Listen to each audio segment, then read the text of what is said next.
From our perspective, that game had everything that we would like. It was a clean game. We had no penalty, one penalty, no turnovers. We ran the ball proficiently, if not prolifically. We played real good defense, which something we're working hard to be able to do on an ongoing basis. And obviously, we're able to finish the game strong there. And so we're very proud of the effort, very, very happy for the players. I thought they were very tough-minded today. Throughout the circumstances, the defense had to keep on playing offensively. We had to come back and answer there at the end, and they stepped up and did everything just right. So that's a team that really is cut in our image. That's a tough-minded team that Chuck's got over there. They see a lot of things the same way. They're a hard team to deal with because they are tough-minded in how they compete, and so we feel very good. We feel very good about being able to beat a team like that. And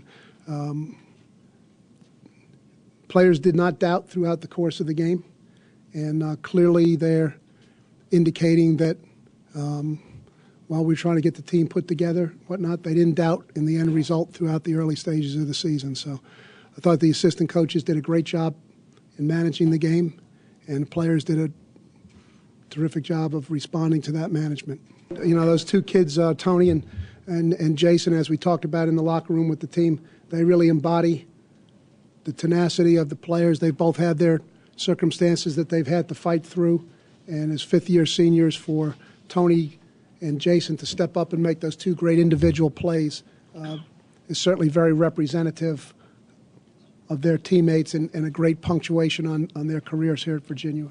There had been quite a few series there. I'm sure that you all observed the same thing, Jeff, that things were a little rough for Jamil. The reads were coming slow. The passes weren't on target. And but that's what, if you want to be a tough-minded, competitively tough-minded team, your quarterback has to be tough-minded. And that means they have to come back from some circumstances where things weren't going their way and step up when the moment's there.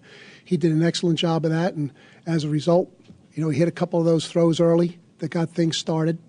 It really got started with kind of a send-the-message play by Fontel when he caught the short ball in the flat and just wasn't going to go down until he made the first down. And so a lot of them really just, they knew what was at stake, and they stepped up, and for that we're very appreciative.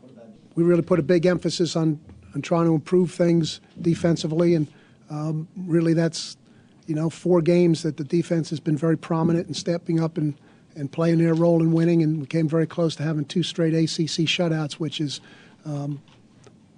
pretty good accomplishment. We'll take the 7 points there and go with that. But yeah, stopping the run was critical. We wanted to turn it into, because we respect those 2 backs a great deal, we wanted to try to turn it into a one-dimensional game with a young quarterback in there, and I thought he did a real good job on that last drive, made a great play. 4th and 8 or whatever it was there, if we can make the play, the game's probably over. He gets out of the pocket and makes excellent throws. So I think they got a guy there that obviously it looks like their team believes in too.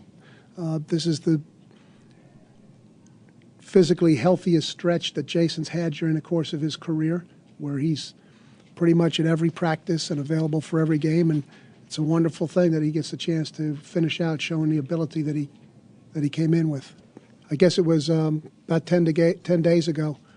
Jeff, I'll use the same thing I said then. I came in and said some guys carry the ball for their team and some guys carry the flag. And he obviously was carrying the flag on the way into the end zone.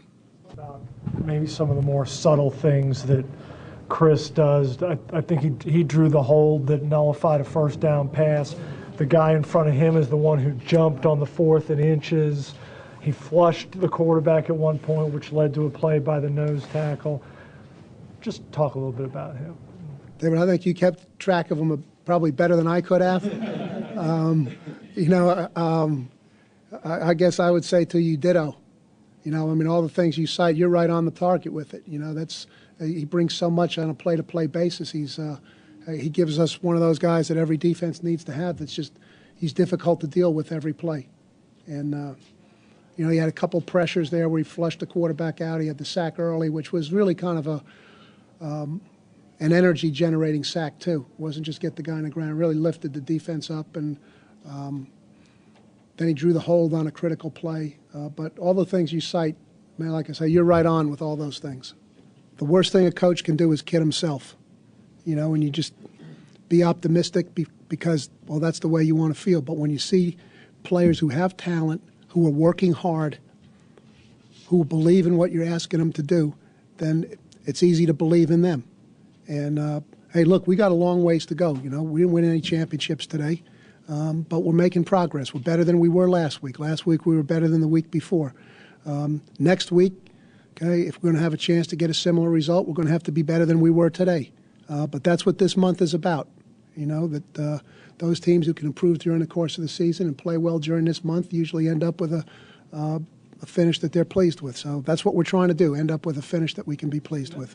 Today they had to go out there knowing every series the game was on the line, and I was impressed with their competitive resolve under that circumstance.